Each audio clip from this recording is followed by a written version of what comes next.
I had to like dip out before you got on, maybe. Gotcha. Well, good to see you. Thanks. You got the appropriate background for your profession, huh? Oh, that's green screened. Okay. No, not really. No. Okay. Nice. Sorry to interrupt, Eric. Go ahead. That's all right. So we're recording now. Yeah, I'm gonna make Crystal and Keith co-hosts in case I do lose the connection. Okay, great. Yeah, so welcome to our, I haven't kept track, but more than a dozenth JournoDAO town hall. And we've got quite like more business to go through than I think I've ever seen.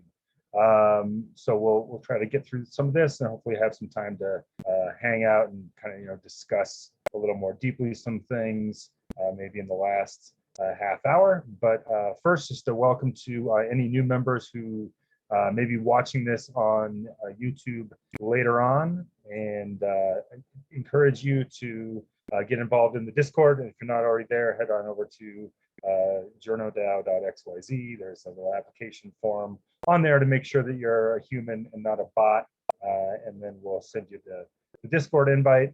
Really, a lot of the action around here happens in these public facing calls. One that we do on Twitter, and then also this Zoom one. We're trying not to make everything so dependent on Discord, since there's plenty of folks in the media that aren't super excited about that. So yeah, let's see. Anything else I'm leaving out in terms of things we want to get out there for new folks about how to get involved? Jennifer, do you have any thoughts? No, hi. Yeah, just always, it's always good to just repeat like the mission really quickly, just for anyone new that's listening, like why we're all here, not like a long thing, but like, how we all help each other, why we're all here. And that's just something like that. Sure, I can do that. So yeah, the basic concept behind JournoDAO, basically started as a place to catch journalists from traditional media who are beginning to dive into Web3 and explore DAOs a little bit. And so we had kind of just a discussion group going on for a while, and then kind of coalesced around a mission to really just kind of build out some of the tools and concepts and projects that are going to help merge these worlds of more traditional journalism and Web3. And we also have an eye towards using these tools in particular to help save and restore local journalism that's been beaten down over the past couple decades by the changes of the Web 2 and social platforms, and just the internet in particular have brought on. So yeah, we're a professional network for those kind of folks at the intersection of those two worlds, and also starting up an incubator and also an advisory for organizations looking to learn at that intersection there. So with that, we've got at least three things that are going on like right now that I want to be sure that we get to at the top. But before we do that, why don't Crystal or Keith or both, would you like to just kind of run through the newsletter that went out, and we'll cover some of those things at the same time there? Go for it, Keith. Okay. Let me get my brain back in it. And I would just also say, if Discord's not your thing, you can go to just the blog and subscribe there. And then we use our blog like a newsletter, so you can just get these weekly updates in your inbox if you just kind of want to monitor things that way. Discord's not for everybody, I guess. And so, yeah, the first thing that I was trying to highlight in the newsletter is just our Gitcoin grant, because we haven't really discussed it much, but I think we're kind of pessimistic that maybe we'll make it over the quadratic voting hump in order to receive significant matching.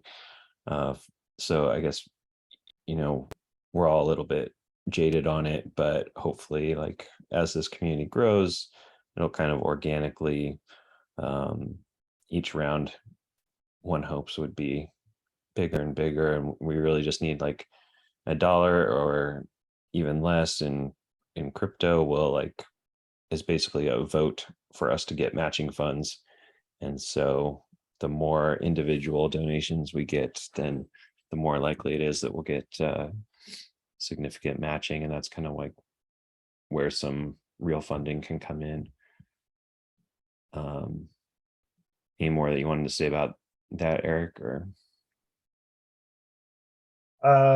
Yeah, no, not in particular. I mean, I think this round has been kind of more about just signal boosting with other impact DAOs. And so, well, yeah, I mean, I'm kind of happy with the way it goes. I mean, it's kind of a nice little boost of visibility, if not funds, every couple months. So yeah, and it feels like a community. We're kind of starting to find the other DAOs and primarily impact DAOs that we resonate with, and then we get to like check in with them like on Twitter and other platforms every 2 weeks or every 3 months for 2 weeks. So so that's cool. And then Crystal wrote up about a nice summary of our trip to MCon, and kind of a lot to go over there that I think will just kind of naturally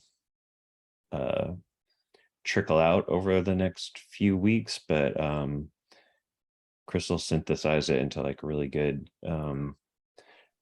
blog posts, so you can find that there on the blog, and it's linked in the newsletter. Crystal, do you want to speak more about that? Or yeah, or we can wait till we get to that on the agenda so we don't clog it up. Okay, cool. And we've got Hannah from ONA did a great job getting us our video that is currently on the ONA site, and that's linked in the newsletter. Eric did a bunch of awesome on-site filming slash reporting, I guess not reporting, but talking. And so you should all go check that out. And I think that will be like the intro video to people who kind of come across us at ONA. There's like a virtual component where you can kind of go around to booths that are just like sites on the internet, and that's kind of our video that will be visitors introduction. Eric, I'm so bummed you didn't jump off the bridge. I really like, as you kept cutting towards the bridge, I'm like, come on, jump off the bridge. I need to see that next. Like, it's just, I will, every time I watch that, I play that in my mind. I thought he would fall off the could bridge. take that a lot of ways. That could mean a lot of things. Crystal, enough with the death wish for Eric. Jeez. Well, I mean, like a really bungee cord or like a parachute or something, then we like see him land at the end, all victorious. I thought that was great. I thought it was great seeing like the divide. It like really helped me visually understand what you were doing. Really, just quickly for people that are new to what's happening is JournoDAO is hitting the streets, and we're kind of going to these conferences and starting to present and do workshops and do some networking things. And it's it's just slowly happening. But Eric's been on the road, Crystal and Keith have been on the road, and now we're headed to Online News Association in LA. This is the next week. So that's what's happening, is there's a lot more momentum just out there in front of people speaking.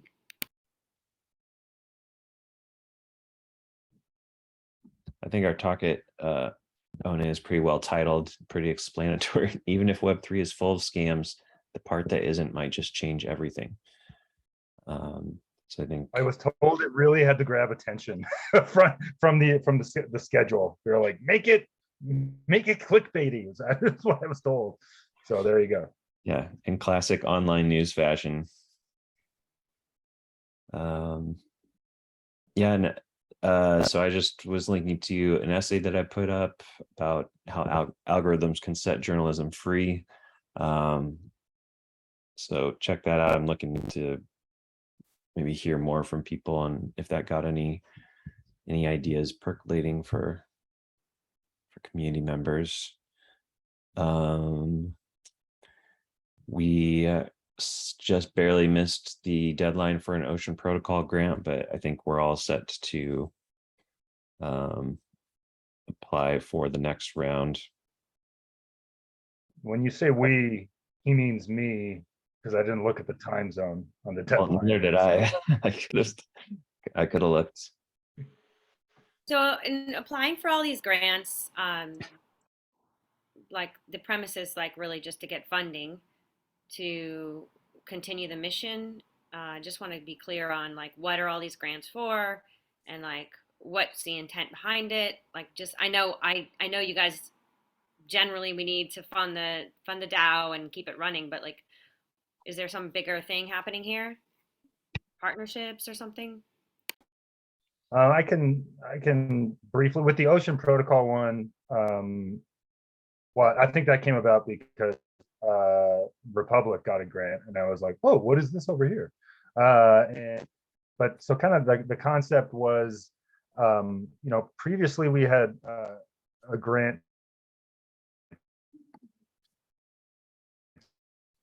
Oh, Eric, we can't hear you. Okay. Now we go. I think it just had a lag. Okay. Yeah. So we were working, creating. Stop my video. Well, he's gone on mute, kind of, but just high level wise, like what's the intent mainly? Yeah, I can speak to that a little bit. I think we've gotten a little bit of grant funding for like particular projects, like on a per project basis that just has gone to the people executing those projects. And like, that's great. It's kind of like a baby step towards, just finding jobs and placing members with work that's interesting in the Web3 space. But I think the larger goal is to just,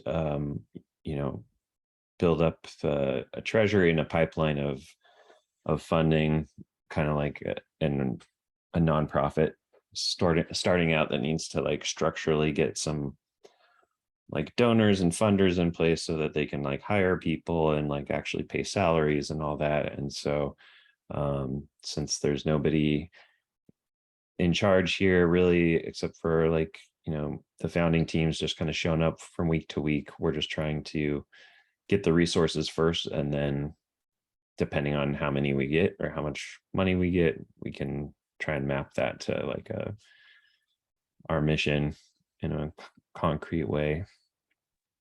And for the Ocean Protocol grant, it's specifically, this is the initial phase. So if it gets approved, then it would be put towards researching how to build a marketplace using Ocean Protocol, so that journalists can then sell content that they have access to, that they own the licensing on. So that's really just to kind of do a little R&D and see what the viability is and all that. So.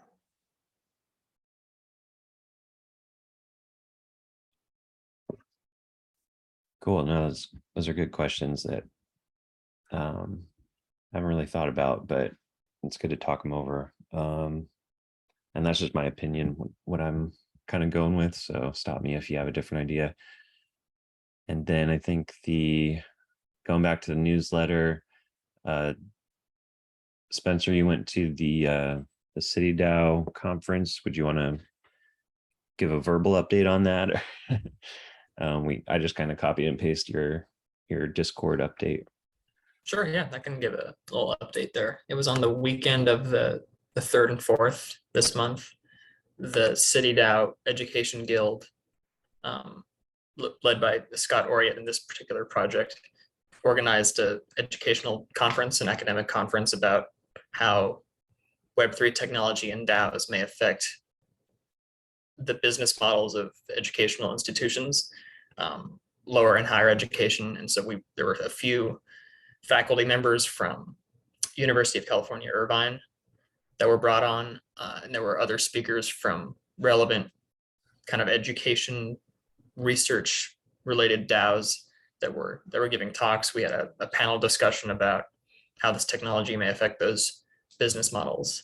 I think it was uploaded to YouTube, so I can try to find a link, but I also shared a link to the kind of like schedule that had everyone's information in it as well. Cool. And you want to talk about like how that city DAO relationship came about? It was through us kind of thinking about doing in person or like on the ground education and like courses, right? Yeah, I think the conversation started there when we were thinking about how our Twitter spaces, our social hour Twitter space may double as a like a public consultation session. And in my mind, at least, like that's what I thought of before that was how LexDAO and their legal clinic did something similar, but within Discord, where they brought on someone from a Web3 project, kind of walk them through this legal consideration checklist as like a free public consultation service as like a public good, a service as a public good. And so we were kind of thinking about how JournoDAO may be able to do that publicly and then offer some private consultation service, which I know Eric touched on earlier as something that JournoDAO could do moving forward. And so that kind of tied into the conversations with some of the leads at the City DAO Education Guild.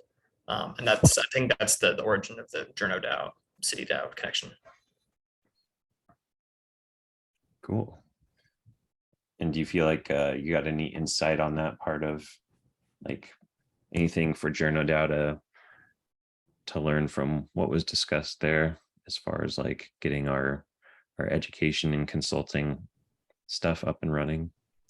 I think David from City DAO, I think he may be the guild, the education guild leader there, but I'm not sure if he has a different title. He's still interested in getting together a bunch of like educational efforts, kind of consolidating them, not under the like umbrella of City DAO, but City DAO may be like a central coordinator for like a Web3 university that may have an IRL component, but may also just be virtual. We may learn some things from massive open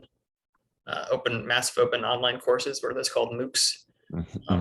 You know, so something to that effect, but it's still kind of hypothetical and it's actually similar to that conference, like the kind of conversation we were having about approaching academics that may be skeptical of Web3. It's kind of similar to how our conversations are about journalists. Interesting. Okay. Well, maybe we can do some knowledge sharing as we each kind of solve that approach problem or something. And then back to the newsletter, I think the last thing I had was Crystal got us hooked up with the Doing Good DAO, which sounds really promising. Sounds like they're just launching though. Crystal, can you give us a nutshell on what they're doing and what we're hoping to do with them? Yeah, Doing Good is a NFT platform. It's on Polygon, and it allows people to really easily mint NFT art. And then as you mint, you can decide what nonprofit that is associated with them. You can split the proceeds towards the nonprofit. So you can do like a 50-50, you can do 100% towards the nonprofit or whatever. So they reached out to me via DM to see if we would be interested in joining as their community partner or member. They're getting ready to launch their DAO in a couple weeks, or now actually, I think.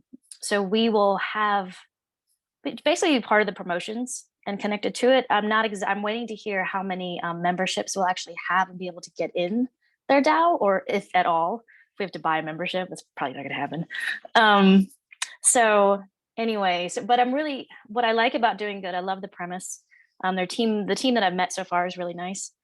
And it's a great way to onboard photojournalists and visual data journalists that are sitting on archives of visuals, even video.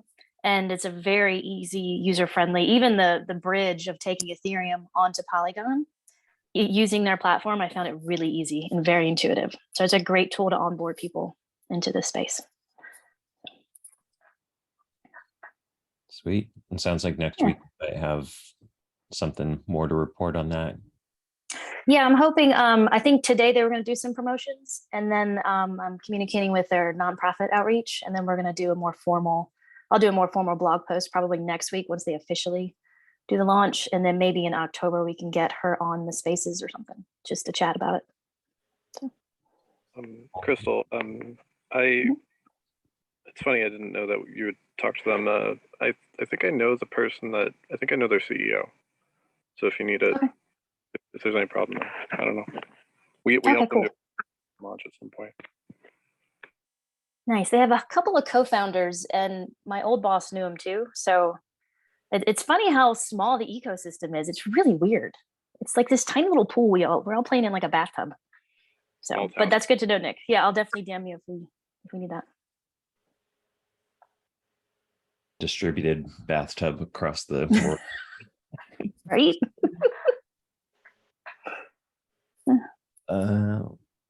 Well, cool. I think that gets us through the newsletter. Does anyone have any questions so far, or want to elaborate on any of that? I think we might hit some of these points as we go through the agenda.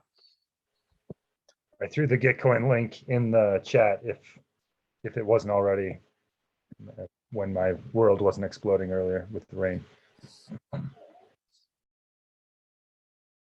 At least you're getting rain. That's exciting. Yeah, this is weird. The driest time I've ever seen we're living in New Mexico, and the wettest time both happened in the last 6 months. So it just kind of went from one extreme to the other. So okay, so I guess one key thing to hit on, if we're back to the regular agenda here, is back to O&A, and just kind of I think it might be good to just kind of go through what the plan is and make a plan to make other plans. Okay, so the basic idea is the conference runs, I believe, Wednesday through Saturday of next week in LA at the Western Bonaventure downtown. And so we're presenting Thursday afternoon at 2:30 as part of their Startup Alley section. And so we have an hour presentation, and the plan as of right now is to do a panel with Eureka John kind of functioning as sort of a host interviewer, but also a panelist, and we'll just kind of go through some key points, and then open it up for questions. And if there are no questions, we'll just keep asking each other questions, kind of like we did when we were working with Hannah to create that video for O&A.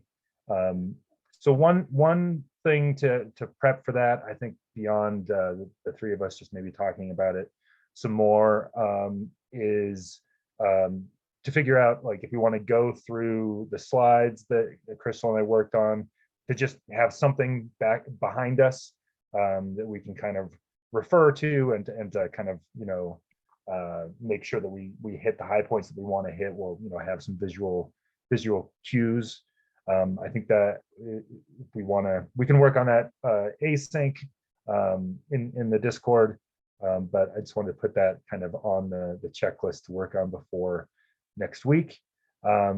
And then we have a tentative plan to have a cocktail hour Friday, I think, is the last thing that we said. And like, I honestly haven't thought about that very much. And so that's, we've got our LA people here. So I know, Jennifer, you had floated a couple of places. So I guess it would be good to figure out if we can just kind of, if we need to do any more to set that up, or if we can just kind of put out the word, hey, we're going to be.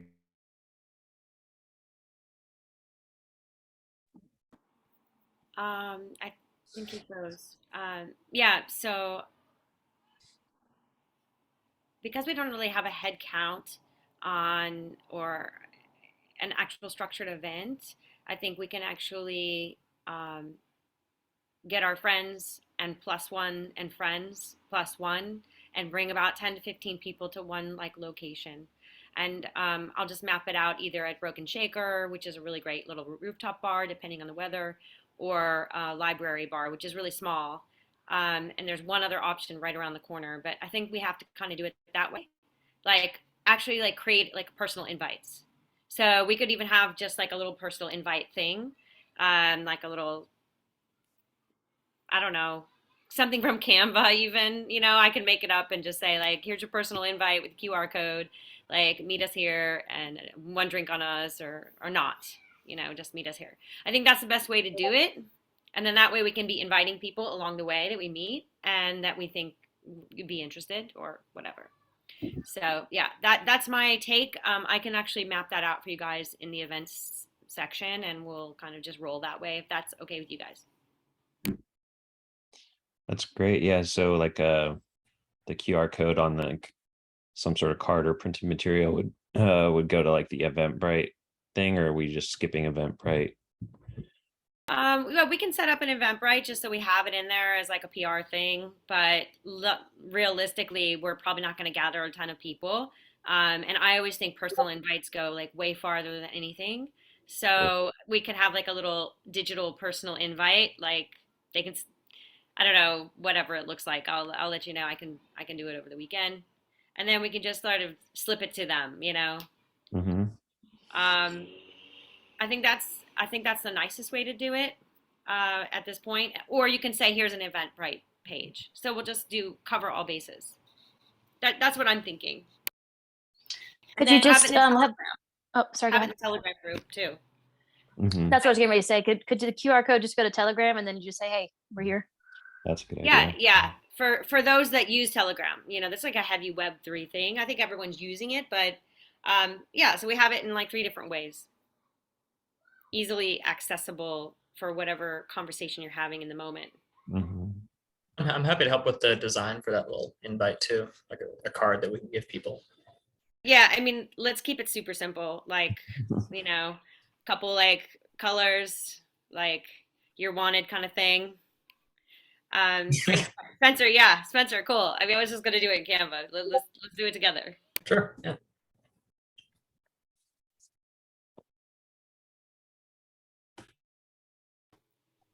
So just so you know, there are happy hours, you guys, for O&A every single day. So Wednesday night, Thursday night, there's a reception, a welcome. Friday is the only one that there isn't. So you also have one on Saturday. So just be prepared to drink. I'm just joking. It's the one part I'm prepared for. Crystal, maybe you can pick up where Eric left off because he's gone for the moment. Yeah, I was just, oh, here he comes. Yeah, I was just looking at the agenda to see what I could actually babble on about for a minute till he checks back in. But I think he's joining us now. So I don't have the info on the bank accounts in fiat. I will let Eric run with it. I think I'm going to leave my video off to see There you if that helps. Can you hear me? Mm-hmm. Yep. Okay. Yeah, I'll just leave the video off, I guess. Where were we? Jennifer had some good ideas about handing out personal invites while we're at O&A. So I think her and Spencer are gonna work out something to print off, and then we'll all just carry them around and hand them to people. Or like digital ones or the Telegram group. We'll cover our bases because in conversation, it's really distracting to try to get somebody to figure out how to QR scan a Telegram thing. Yeah. Sometimes it's just very distracting. It's like, hey, meet us here. Here you go. Mm-hmm. Be like don't- different options. Yeah, I don't think it's going to be a super like Telegram native group either. No, I know. That's what I mean. Like, but at least you have an option like Eventbrite, hand it to them, invite, see you there, or Telegram. Yeah. Cover all the bases. Okay, sounds good. Yeah, the bank account was still Keith. So we got incorporated as JournoDAO Inc. And so we have a tax ID, which means we probably need to get an accountant at some point. And then we're also working on getting a bank account. We applied with Mercury, which has a partnership with Stripe, where we got incorporated. So this is all just kind of the lowest friction options that we could find, because we've got a few bills to to interact with the real world that need to be paid in fiat. And it starts to get messy when like we're paying these things on our credit card and then trying to get reimbursed from the DAO treasury. So at the bottom of the, I'll try to screen share this, but basically what we need, what you need to know is between a couple of, is it pool together? That what's the, where we have some stuff staked, Keith, where is it pool together?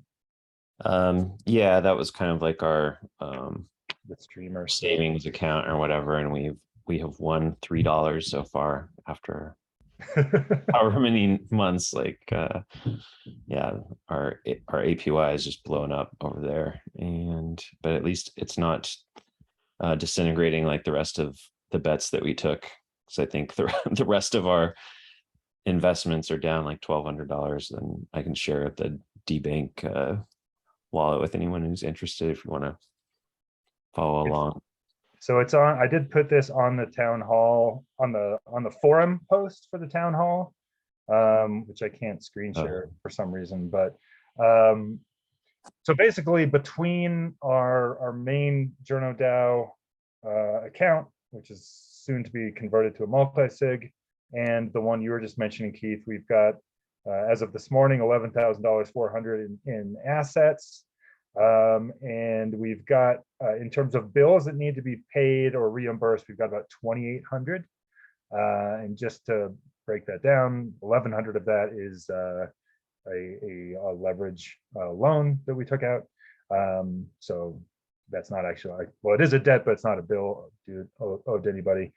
We have the $500 fee for the incorporation to Stripe that went on to my card that I'd love to get reimbursed for, and then we owe O&A, well, we owe O&A $400 for our official sponsorship, and then Keith and John paid for their entry to be part of the panel out of their own pockets. So we also need to reimburse them each $400. So that's just kind of the breakdown of where the financials are at. And once we have the bank account set up, we'll probably need to pay off that Aave loan and then reconfigure everything, and then we can do that again if we want. Does that sound right to you, Keith? Yeah. Sorry, I'm unmuted. Oh, there we go. No, that sounds good. The only thing I would probably say is I don't necessarily know I need to be reimbursed for the ticket, but we can talk about that later. Okay. Cool. Oh, just one update on the Mercury side. So they had I was hemming and hawing about like what to put for our industry, and generally when I try and be coy, like things don't go very well. So I just they actually have like a DAO option there. So I put DAO, and then of course that like sent me through this, like it's kind of getting pulled aside at airport security or whatever. They just like, okay, well, we have a lot of follow-up questions, and it's all about like us being a money service and like whose funds are we going to hold and like all this stuff. And so I tried to explicitly say that we're not like a money service, but we'll see how that goes. We might need to like try out several banks until we find one that understands Web3 enough to not be freaked out by what we're doing. You might have to skip that part of it altogether. I mean, if we can do it in a way that's not shady. But I know like when I started a business account at a bank a couple years ago, they went through the whole thing. I was working for a company that did crypto, but they were like, oh my God, like it was a whole thing. And it was just a small local bank in South Dakota. So, you know, if we're incorporated and we're media professionals, we might just need to stick to that. Yeah, they didn't really have any like, there wasn't any like media. Is very like SaaS oriented, but I think I've started to think about like these tokens that we're thinking about launching as just like software and selling software basically, and then just answering questions in that way and talking about it in that way, so that the whole token cryptocurrency stuff doesn't muddy the waters. Yeah, and then there was I don't remember who it was, but there was one financial organization in the Web3 space that was offering this very thing. So maybe it's just that for the interim, we get a traditional bank account to get up to speed, and while these other instruments ramp up, and then we can transfer over to one that is designed specifically for this thing. Because I can't remember who it was, but they had navigated what you're talking about so that it was a financial service that acted as a bank that was FDIC in quotation marks, that also had multi-sig attached so that we could do this thing, but it was brand new and it was just last month. So if we have like a 6 to 9 month runway, I think, on using a traditional bank in that capacity, then I think that would give that enough time for those things to mature and other people to try them out before we try them out. I don't want to be the first. Yeah.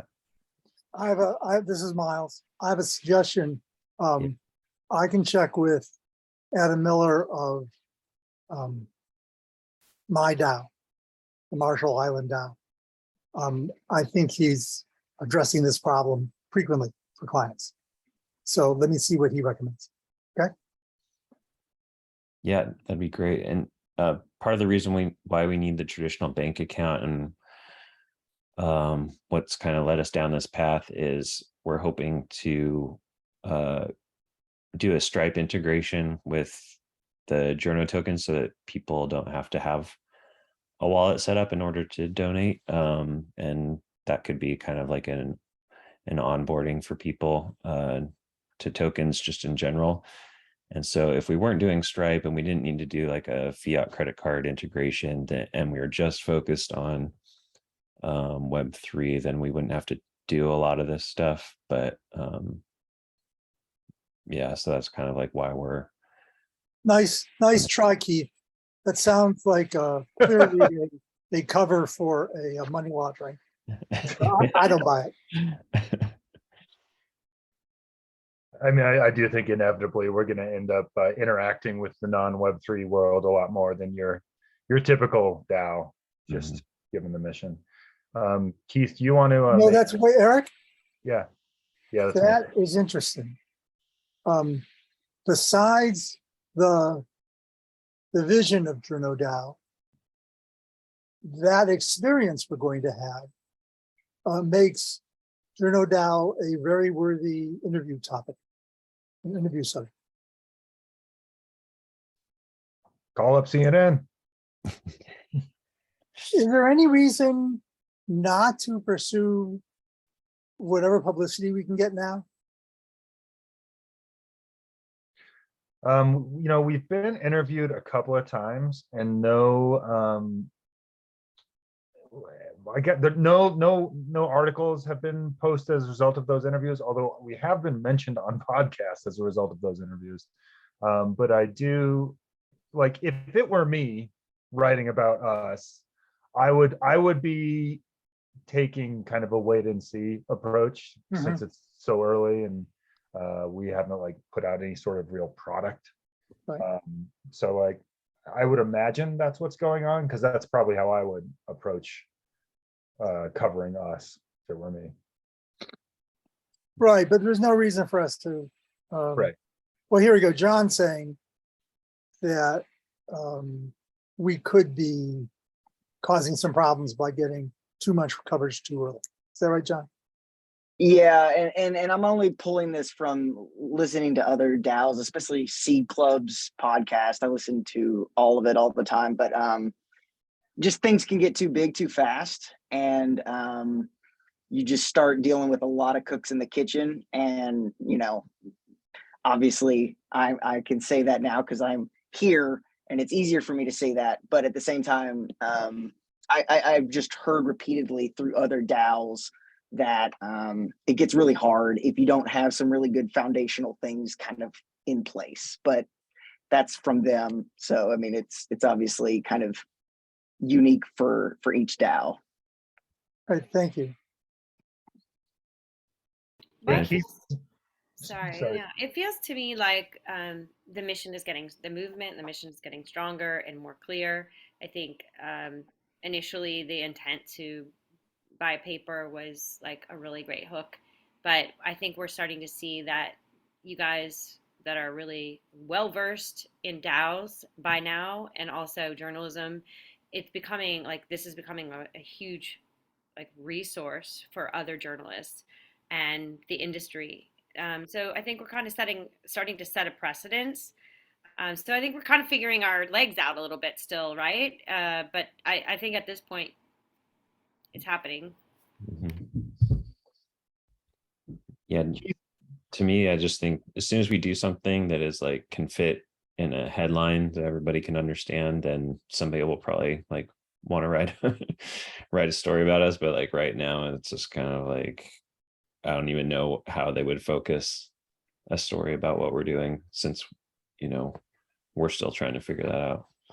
I think too that while y'all are at ONA, you're going to find, or at least maybe put in the back of your mind, identify journalists that understand what we're doing, so that when that time does come, the person that's writing about it for the media understands what they're writing about.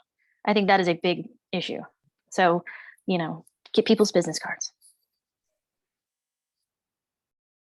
No, that's a Keith, good you want to briefly make the case for why we took out the Aave loan? Or I see some questions in the chat about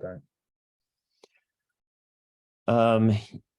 Yeah, well, I think it's something that I've been messing around with and like hurting myself with, and to me, like it was all shrouded in mystery. Like when I kind of got into crypto, and like I haven't been doing this stuff that long, and so I just thought that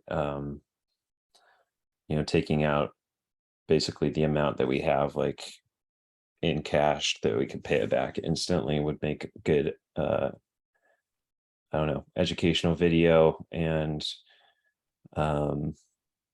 since we don't really have that much funding, I think we can be on the riskier side of things, because that's kind of like what our investment strategy was with like the 2,500 that we got, where it's like, well, we can't really do much with 2,500. So if we lose it all, like, we're still in the same spot where we can't really do anything.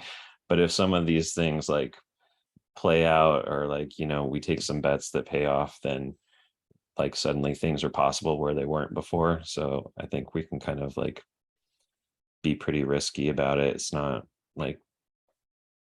a lot of money, and that's kind of why we need to, I don't know, risk it, just like paying people's expenses now, just to like, at least start to make this into something that gives back to people who contribute. I think it's fun just to like be able to pay some bills, and it's, I don't know, making educational content along the way. It seemed like a good thing. And it's a bet on ETH. It's a bet on the ecosystem that we're working in. Mm-hmm. A public bet. Yeah, I guess the thinking is that like if we sold $1,000 worth of ETH, and then like a week later after the merge it started to like be worth a lot more, then we'd be like bummed out. So this is a way for us to like continue to get the upside from that while still paying our bills. It is funny because it is something that I don't do in my personal life. So it was worthwhile to at least learn how to do it, and then probably still not do it. But yeah, thanks for fleshing that out. Any other questions or comments about that? No, I just get it paid because like that way you don't get stopped out and like get liquidated in case things go down. That's all. I know it's not that much money, but it's just that would be a priority.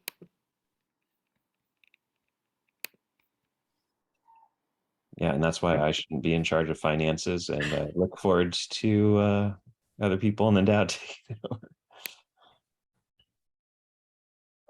I mean, I And think when we- maybe once we're in a position where we don't have to like pay, where we don't owe ONA the $400 and Eric the $500, I think there could be some more room for risks like that. Although I admit in the last few months, reasonably, I've become pretty risk averse when it comes to DeFi. And I played with swing trading a bit for a while, and it is interesting. It is nail biting.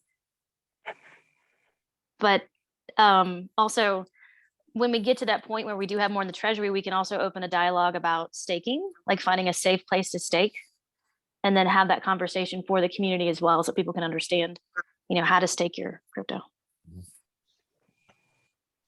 I have an idea if we get the funding to do this.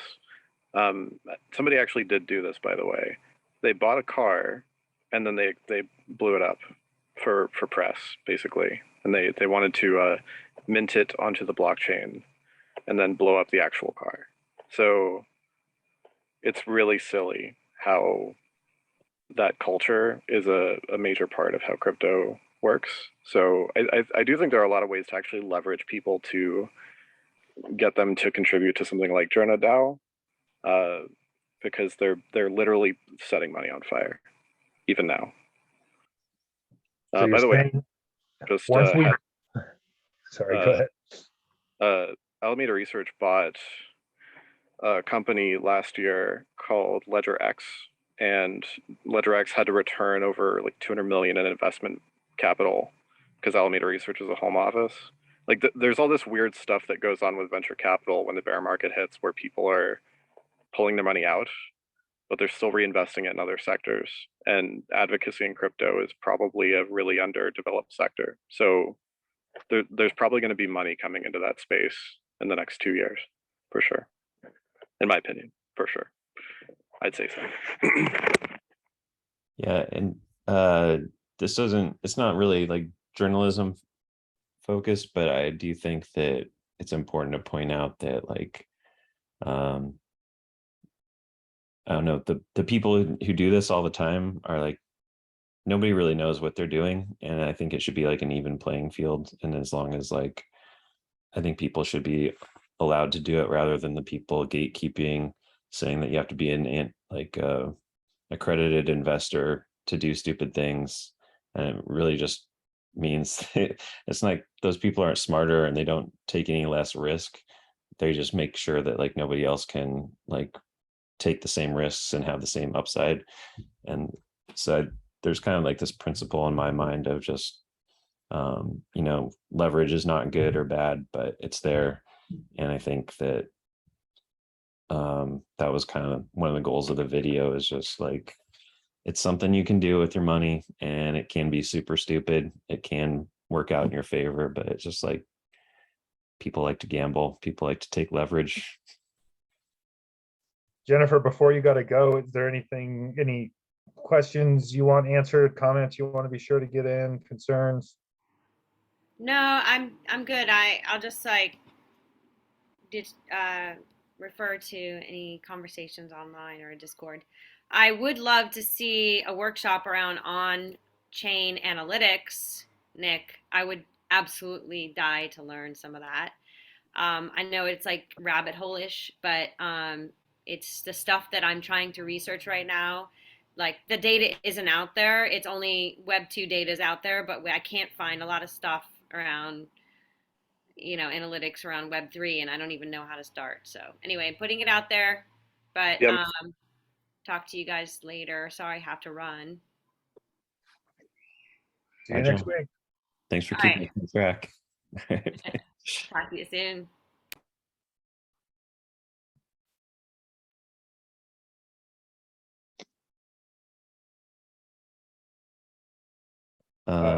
Nick, were you in the middle of something there? No. No, I was just telling Jennifer she can DM me, or if anyone wants to give her my. You could also add her to the. I guess if you really wanted to, you could add her to the Matrix group.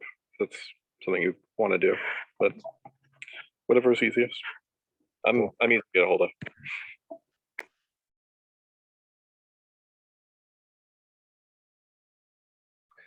So the next thing I had down, I don't did you guys cover everything you wanted to cover from MCON? We didn't really dive too deep into it. I guess the main thing is I kind of went ad nauseum about it on that blog post, so feel free to dive in. One of the biggest takeaways from it all was the human element was missing in so many DAOs, and I feel like after spending the time at MCON, that we're so much farther ahead than we might think we are. And it was just nice to acknowledge that because we have so many components. We have, the development, the dev background. We also have, journalists are designed to understand humans. So we have this capacity that a lot of other DAOs don't have. And I think we kind of need to lean into that. And then from that, Keith and I were able to brainstorm out a lot of foundational stuff for the community. So we're drafting that kind of behind the scenes and having this conversation. And we're going to begin to formulate a more solid structure for the DAO moving forward through some calls for the founders to really just hash out the details. And then we're going to record those and put them out for everybody to see once we evolve all this. And it will probably happen when you guys get back from LA. So. And yeah, I think people should definitely go and read Crystal's post. And then in my mind, like, the next few weeks will be kind of like operationalizing a lot of stuff around that. And to me, it was about like making explicit like, what do we not want this to be? Like, I don't want this to be a place where like I feel like I've, that feels like any previous job. I think we have the potential to do that. I think a lot of people at MCON were kind of like veering towards, no matter what you do, this will work as work, and like you'll always just be pulled into like the gravity of these certain truths about like humans working together.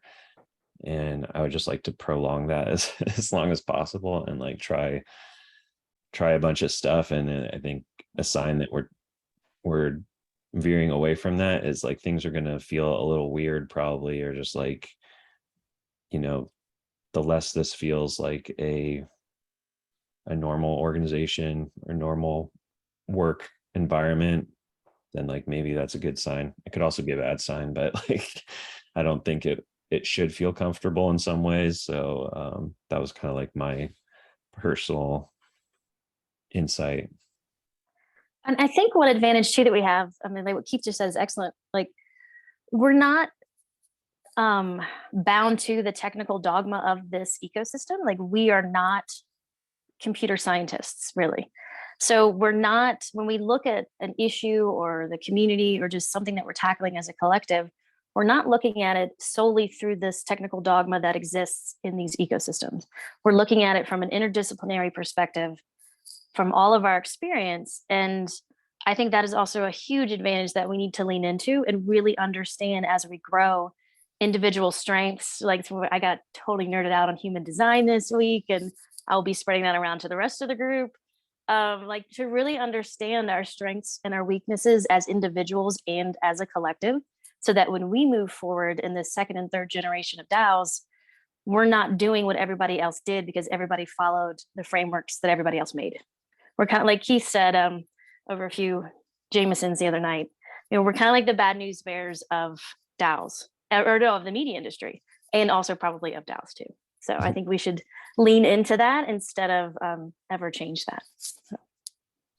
And I think this to bring in the conversation going on in the chat here between John and Spencer, I think what you're talking about ties into that concern of, if we were to become, I don't know, some sort of like authority for Web3 in the media world, or to become too big too quickly and face more scrutiny. I think a lot of what you're talking about, and being more thoughtful about this, and basically like building really slow to like watch the mistakes of others and to learn from those, and to just kind of figure out what the hell all this stuff is. I think that I think that's one way to avoid that problem of being the first mover that somebody wants to make an example of. And it's and I'll tell you that's actually been a struggle for me, just because that is not the way the media world works. Building slow is not a thing, but I think we're probably all in agreement that if it were a thing, maybe there would be less problems with the media and with journalism. So it's been kind of hard, but I think it's kind of important to stick to that ethos and to really kind of bake it in, which hopefully will happen through the process that Crystal has initiated there. Mm-hmm. And it also made me think that we're like a good example of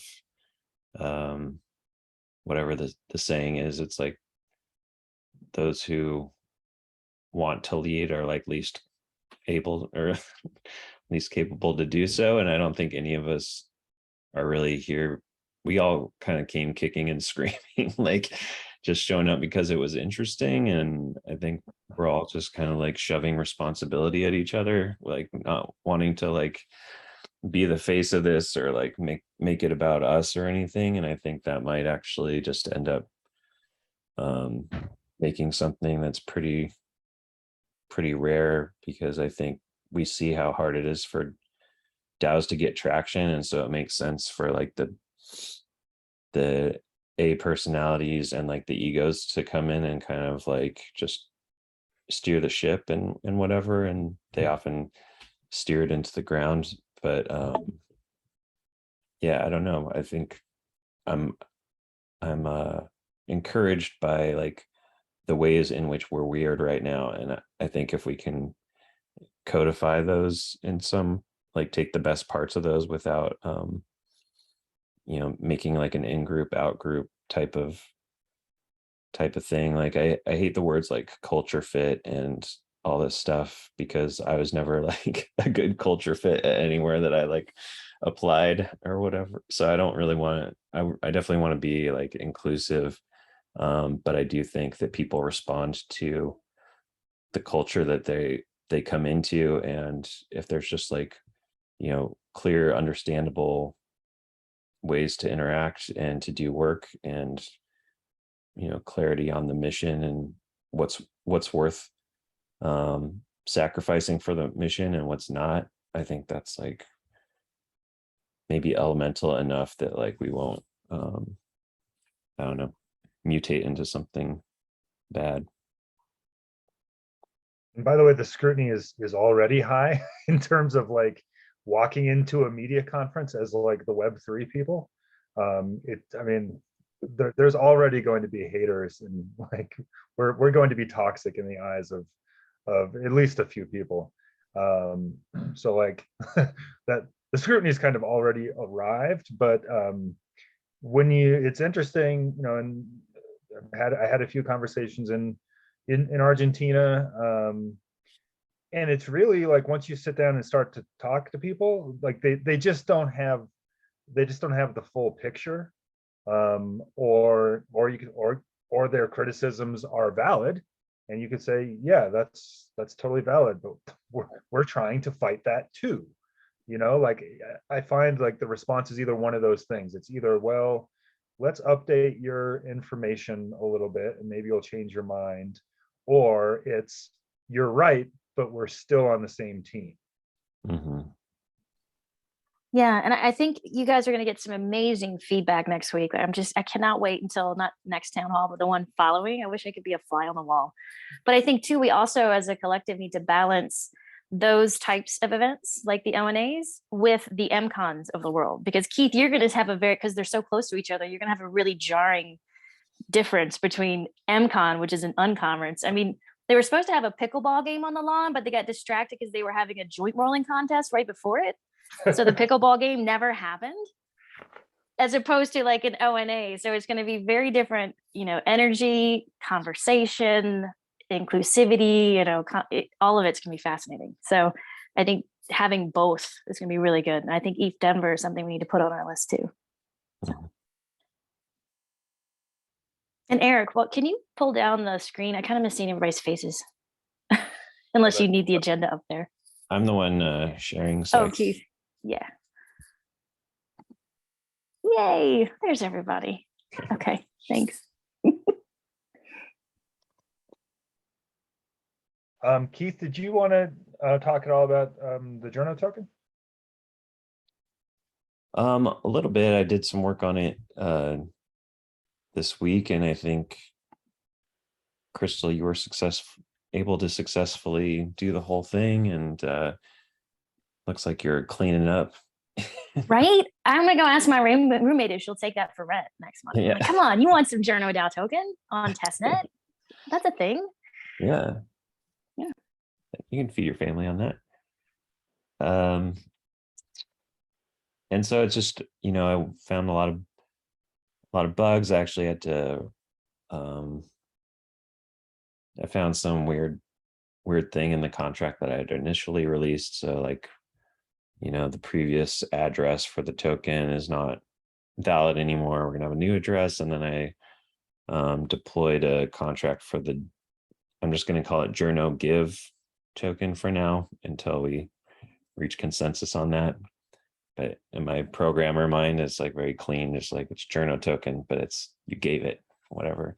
And so that we need to test that part more.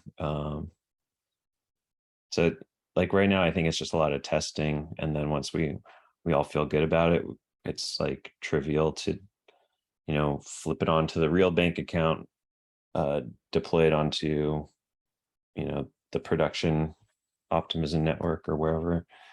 And then we're rolling. So as much as people can test that, the better, because we don't really want to be caught with some weird bug later on.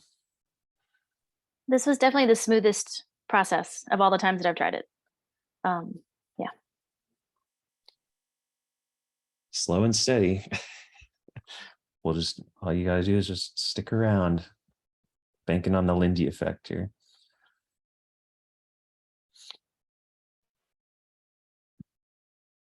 Yeah, was that too vague, or Eric, is that kind of what you have in mind? No, I wonder I think it might be worthwhile just to do like kind of a really brief breakdown of how the Journo token operates and the different components of it with the leaderboards and that kind of thing. Yeah, totally. And I still have that draft post that we can kind of, once we get that everyone feels good about it, then we could just make that like a top nav article on the site or something. But the idea is that if you like particular journalist and you want to like see them on the JournoDAO leaderboard, you can donate a few bucks to our treasury and we will mint some tokens for that journalist. We'll alert them over Twitter, and if they come and claim that, they have to claim it because we need to verify that they're the owner of this wallet and the owner of this Twitter account. And then I guess we could encourage like journalists to put their ETH address like in their Twitter profile or something, but I don't want to force anyone to do that because I don't know, has issues. But then the journalist comes and claims the token, it's non-transferable. That's the only time that it goes from the smart contract to their wallet, and then it's just there until they burn it if they want to. And then once it's in their wallet, then the leaderboard picks up their balance and then readjusts like the top Journo token holders. And so this is like the first, I don't know if we want to call it like revenue or something, but like if it is successful and people like it, then this could be an income stream for the DAO. So that could be, I think it's like the closest thing we have at this point, other than like minting founder NFTs. But since like I was saying before, none of us want to be like shilling NFTs, so we're just not we're gonna slow play that one. Who knows? But this seems fun. Can I be Joe the plumber of journalism for a little bit? And so let's say that I'm a journalist. Somebody sent me the give tokens. I would imagine, unless it's a Web3, journalist in some way, they're going to be like, what do I do with this? What is this? And so what would you say to that question? I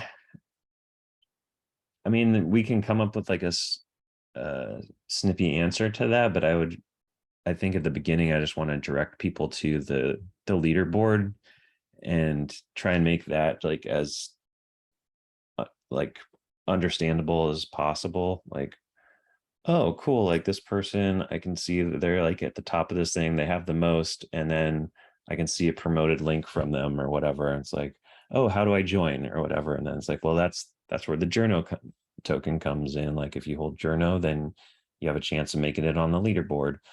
And it's like, okay, well, how do I get Journo? And it's like, well, somebody has to like donate it and specify you as the recipient. I think going from like the end result of like the value of it and starting there rather than starting with the token might be easier, because it's really just like cross-platform Reddit karma or something. But yeah, that's what I was gonna say. Is it really just karma for? I mean, just like Reddit, and obviously you can't really do much with that, but it just kind of gives you some notoriety and clout and indication that there are at least some fans of yours out. And it's kind of like an investment in our community, right? Because like if we put up the leaderboard now, you're not going to really get an audience boost, but like as JournoDAO is like here for like 1 year, 2 years, whatever, eventually like our community and our audience will then like be steered towards like Journo token holders. So it's just like a fun way to like align incentives with journalists. It's like, well, as we become more popular, so do you via this token. And two, I think we've talked internally and in the community about, at some point, people keep coming to us for journalist services, and it's not necessarily that we're going to end up being a service DAO, but this is a place where if somebody's looking for a journalist that's versed in Web3, they could look at that leaderboard and say, well, here's the top 10. Let's just tap them. And that also incentivizes journalists to participate in the token system, but it also shows value to people that are coming in and looking for vetted journalists that understand this ecosystem. So it does have, an inherent value down the road too. Yeah, and I would think it just a lot of people, when they hear token, they're probably assuming transferable,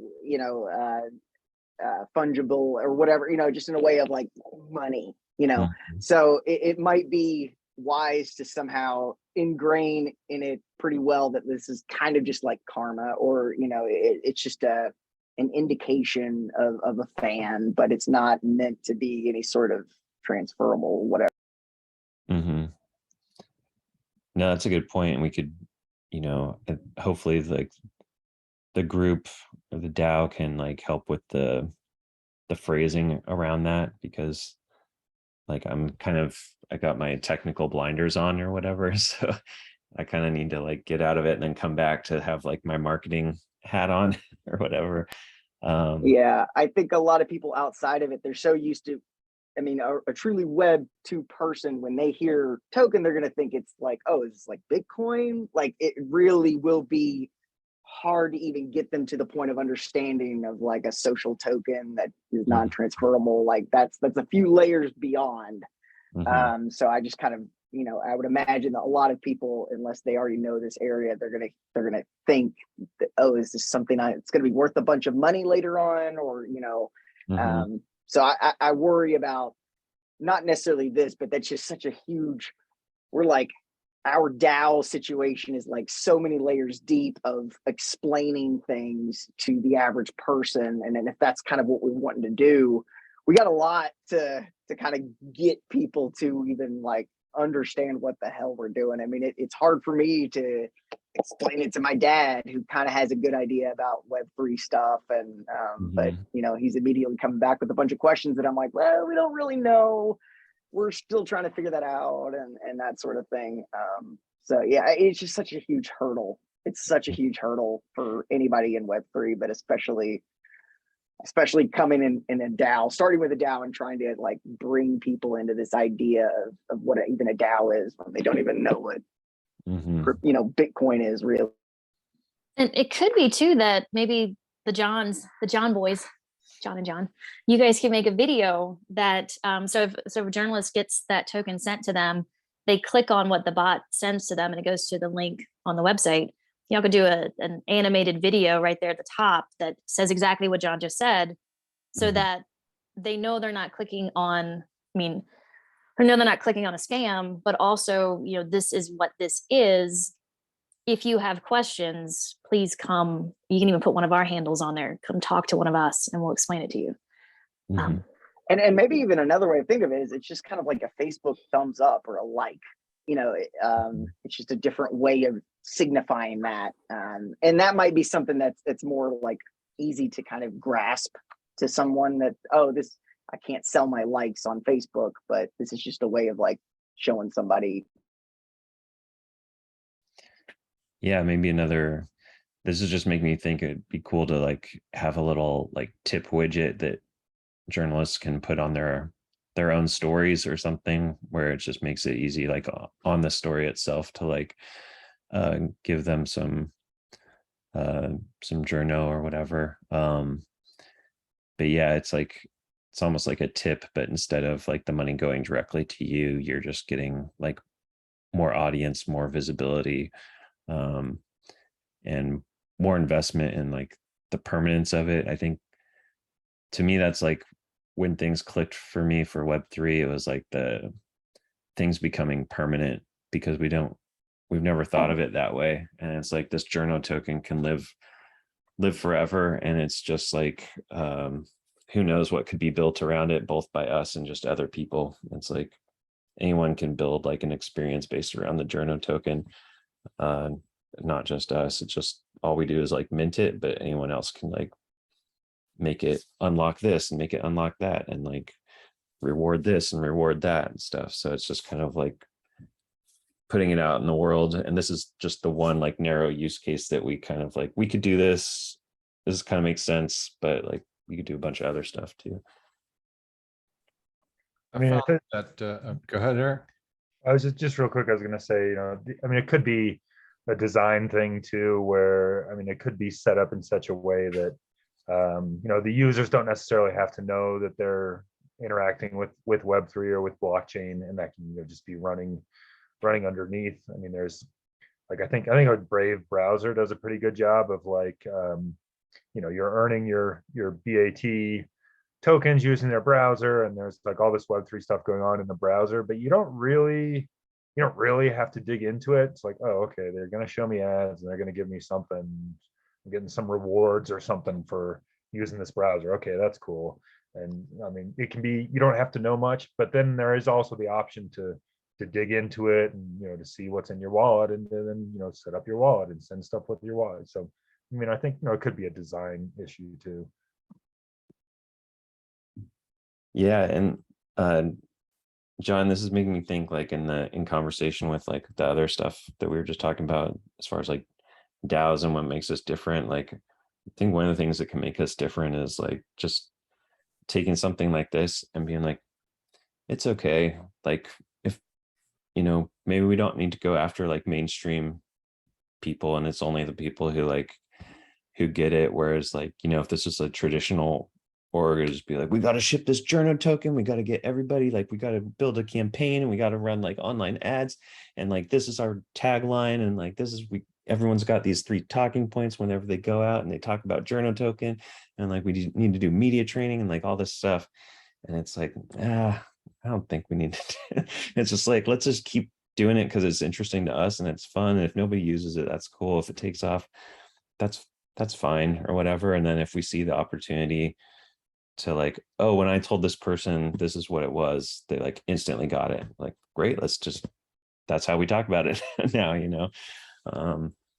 but just putting that sort of stuff into action, I think these are the types of things that, kind of like what Eric was saying, is like our default mode is to just like, let's do this, and like, let's do it right. We got to execute, and like all this stuff. And I think that success is actually like maybe avoiding those tendencies, and just as long as you're committed and you're going to be around and you're going to do the thing and you're going to do your work, I don't think we really need to stress out about like when things happen exactly, and like hitting this milestone and like KPIs, and like whenever that sort of talk starts creeping in or whatever, I think that's kind of a sign that we're like, we've lost the way a little bit, whatever way we're on. I mean, we don't really know, but like whatever it is, if it's going to be successful, I think avoiding those things is probably, I'm speaking to myself here too, because I definitely, I thought of all those things. I thought of doing all those things, and I got to be like, no,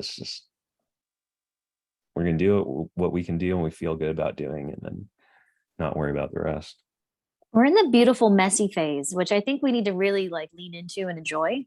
And the ecosystem is as well. So that's cool. Like, it's very rare that you're at a point where you can make a hot mess, but the ecosystem is as well that you're in.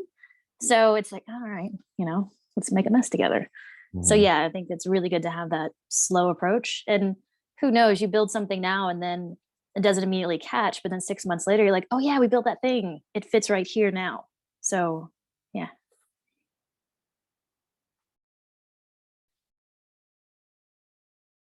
Yeah, all these hacks and stuff are actually make me feel more comfortable in Web3. It's like, oh yeah, people are just totally fucking up left and right. It's like, so it helps me not hold myself to like a higher standard, and then why make a mistake? It's like, oh, nobody else is doing this. Like, yeah, we don't need to sell this. We don't need. There's too many people already out there trying to sell crypto and Web3, and we don't need to be those guys. So let's take it as we going, and experimenting with stuff, publish our results, talk about it, talk about what we're learning and discovering, and be, like Crystal says, human in this, and not be ashamed of our mistakes. But as far as explaining it to everybody, yeah, we don't need to explain it to everybody. But one thing, as far as the Journo token that I've found runs parallel right now to its use case, is POAPs. It's a very simple concept to understand. You get a POAP for some place or something that you attended, and you have proof of that in your online identity. So anytime you go to a community, you can take those POAPs with you and prove that you have some cred, you have some experience, you have some time in the space, and anybody can see that just by looking at your ENS or your wallet. And the Journo token can kind of follow along the same vein of showing that you have some experience as a journalist in Web3, and the more Journo token that you have, the more experience you have, and you can kind of pitch it that way. So it's something, a parallel. POAPs are a parallel that can be easily understood to help you understand the Journo token. Yeah, and that's like the long term. Like, I think that's the actual most exciting potential of this token. Like, having a token and rewarding journalists and having a leaderboard is all cool, and like enough reason to experiment with it.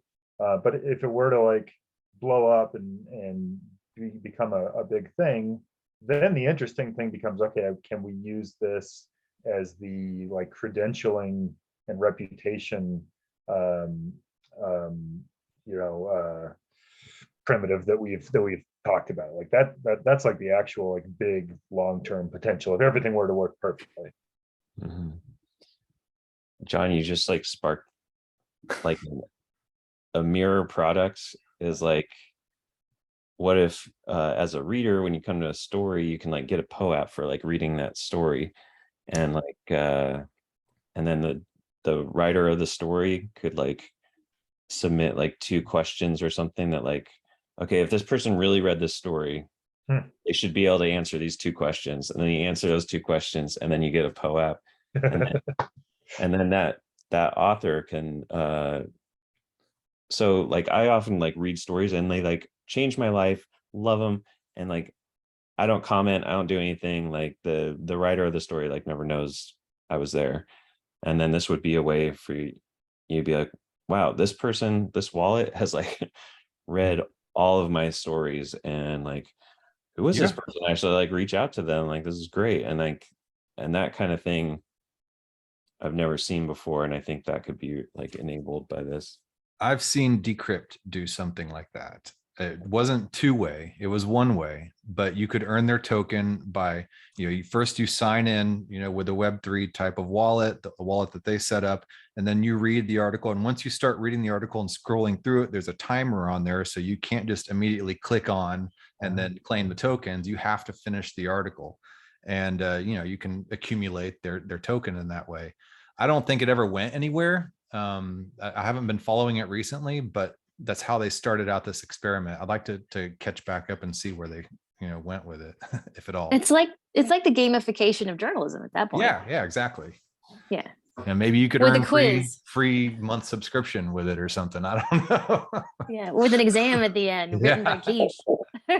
But yeah, And I then think there's. yeah, go ahead. Go ahead. No, I was just saying, I got Crystal's NFT from reading her Mirror article. So.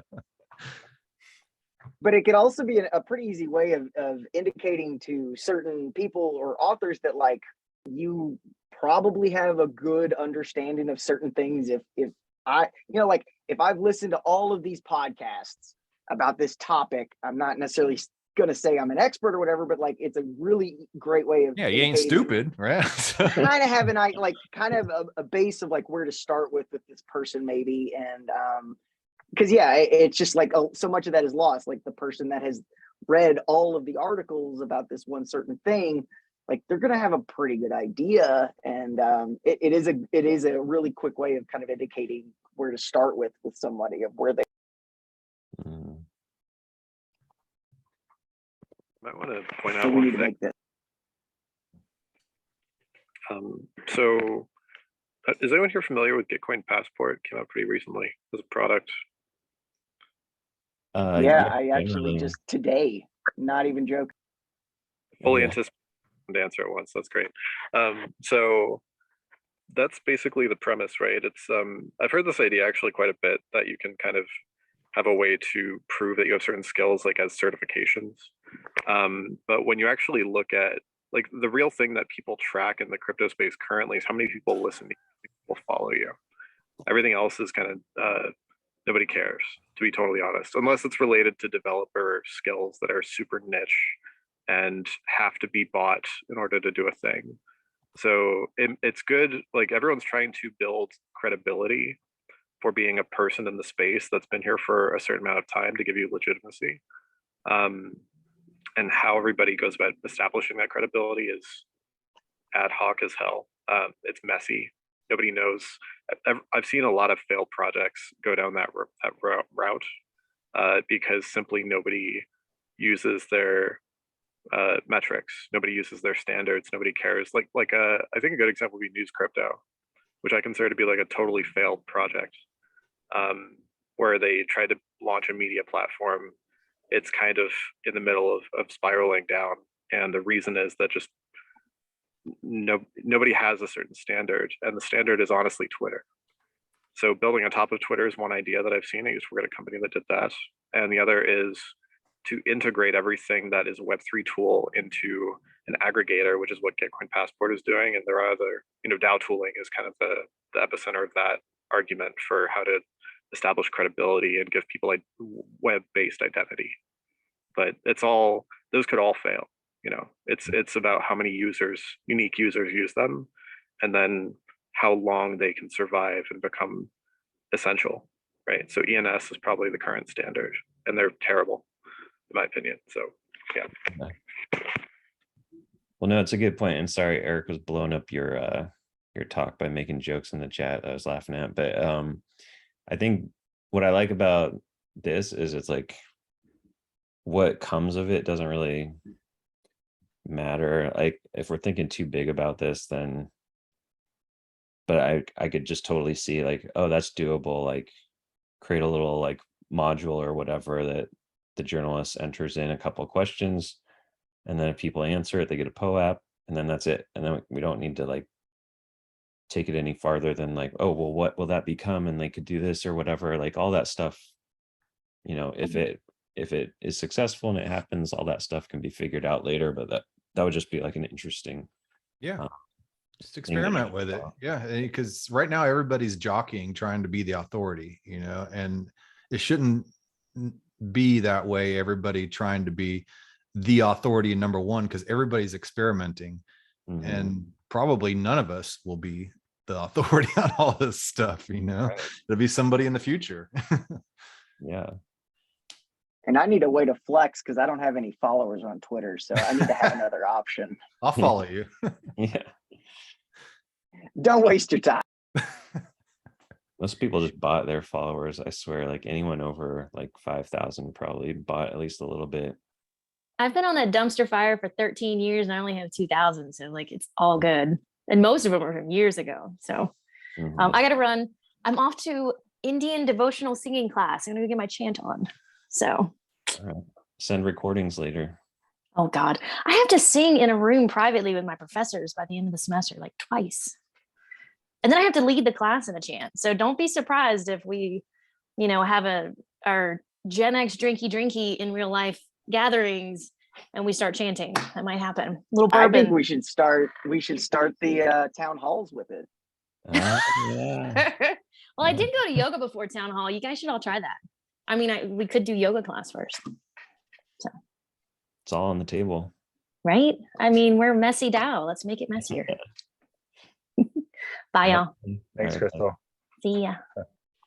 I got to run too. I just want to say that your Twitter follower count means like jack fucking shit. Like through like it's amazing, like the amount of like SEO shit I've had to go through over the last decade. And what moves the needle on that platform more than anything is just having, frankly, the JournoDAO account with it's like 500 followers right now, like gets more engagement than like my account with almost 8,000 followers, because it's like because I spent years basically just like tweeting out my articles. So like nobody fucking looks at my feed. And like more to the point, like I could have a story tweeted out by like the generic Forbes or CNET accounts with a couple million followers. That shit doesn't move the needle at all. I mean, it's shocking. It does nothing. So I mean, it's either organic or bots or nothing. Ain't that the truth? There's definitely like I bet you could almost like visualize what type of an account you're dealing with, because there's some accounts where like, they don't have that many followers, but they mention me and then I get a bunch of follows off of it, because it's like that's the nature of the account. It's like, oh well, if this person mentioned them, then like they're worth following. Whereas like if CNN app messages you, like you're going to get a lot of bots, but like no one's actually going to care what you're doing and check in with you every day or whatever. Yeah, I mean, followers is the wrong metric. I wonder if somebody at Twitter must know what the right metric is. I wonder if we're going to be seeing anyone next week that might have those secrets. Well, Twitter knows, but the crypto marketing departments have too much money, and they actually don't. I've talked to a lot of people about this particular issue. They have no idea that that's the case. I know that's true. I really do. I've spent a lot of time trying to, like, to me, the whole thing is about parsing out Sybil accounts from real ones. That's the whole step. Like, that's the entire game for everybody. But yeah, a very interesting conversation there. I kind of can't wait to see what happens with whatever legal battle that happens between Twitter and Elon Musk. Because if that goes to court, like a lot of, I think it's not going to go well for Twitter, because the discovery is going to probably fight of the result.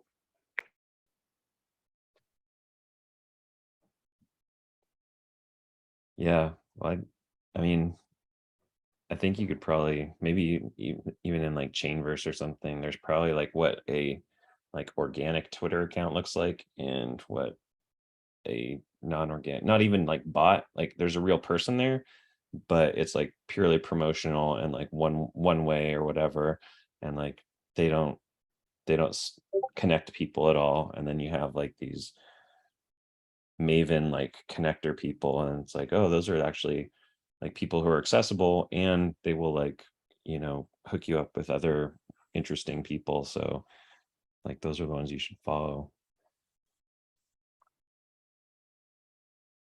Anyway, good I tangent. gotta for run. another time. Yeah, we'll let you go. When we when we're pulled into the Twitterverse, it's time to go. So Yeah. all right. Thanks everyone. See you online. Thank you. All right, y'all take care. Yeah. Bye. Yeah, I need to head out. Bye, guys. Bye. Bye.